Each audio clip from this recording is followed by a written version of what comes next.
اللہ اللہ۔ بنی اسرائیل کا ایک عابد تھا، اس نے ایک کمرہ بنایا اور اس میں 60 سال اس نے اللہ کی عبادت کی۔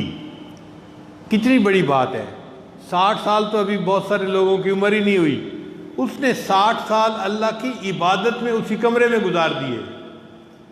ایک دن بارش ہوئی، اس نے کھڑکی سے باہر دیکھا تو اس کا دل کیا میں باہر نکلوں اور ذرا ٹھنڈی ہوا میں سانس لوں گا، طبیعت فریش ہو جائے گی تو میں واپس کمرے میں آ کے پھر عبادت کروں گا۔ اب وہ اس نیت سے کمرے سے باہر نکلا تو شیطان تو طاق میں لگا ہی ہوتا ہے۔ شیطان نے ایک عورت کو جو بکریاں چرانے والی تھی اس کو کہیں سے وہاں بھیجا۔ اب اس عورت نے آ کے اس عبادت گزار بندے سے بات چیت کی، اور ایسی بات کہ شیطان نے عورت کے ذہن میں مرد کو مزین کیا اور مرد کے ذہن میں عورت کو مزین کیا، حتیٰ کہ وہ دونوں بدکاری کا مرتکب ہو گئے۔ اس آدمی نے اس عورت کے ساتھ زنا کا ارتکاب کر لیا۔ اب جب گناہ کر بیٹھا تو اس کو محسوس ہوا کہ میں نے تو برا کام کیا، مجھے جلدی سے غسل کرنا چاہیے اور جا کے اپنے کمرے میں اللہ توبہ کرنی چاہیے۔ چنانچہ وہ کپڑے اتار کے چشمے میں داخل ہو گیا نہانے کے لیے۔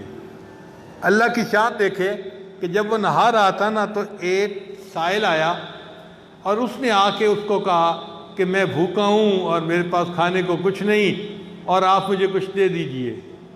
اب یہ بندہ نہا رہا تھا، کہہ سکتا تھا بھئی معاف کرو، ختم، مگر اس نے اس پہ ترس کھایا کہ بھوکا ہے اور یہ مجھ سے مانگ رہا ہے۔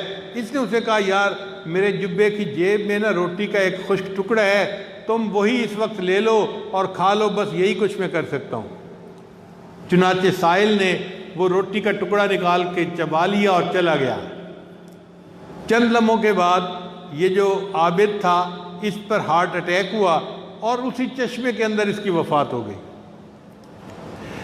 جب وفات ہو گئی تو جنت کے فرشتے آئے، اس بندے نے 60 سال اللہ کی عبادت کی ہے، ہم جنت میں لے جائیں گے۔ اور جہنم کے فرشتے بھی آ گئے، جس نے بڑا گناہ کیا ہے ہم اس کو جہنم لے کے جائیں گے۔ اب فرشتوں میں آپس میں بحث ہوئی کہ کیا کرنا چاہیے۔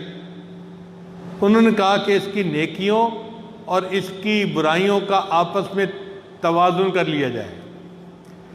چنانچہ جب انہوں نے ایک پلڑے میں نیکیاں ڈالیں اور ایک میں برائیاں ڈالیں تو زنا کا گناہ اتنا بھاری نکلا کہ 60 سال کی عبادت اس کے سامنے ہلکی ہو گئی۔ اب جب 60 سال کی عبادت ہلکی ہو گئی تو فرشتے کہنے لگے جی اس کو تو جہنم لے کے جانا ہے۔ اس وقت ایک فرشتے نے کہا کہ دیکھو اس کے نیکیوں کا ایک عمل ابھی باقی ہے جو نہیں ڈالا گیا، اور یہ وہ عمل ہے جو اس نے مرتے مرتے کیا تھا، ایک سائل کو روٹی کا ٹکڑا دیا تھا، اس عمل کو نیکیوں کے پلڑے میں ڈالو۔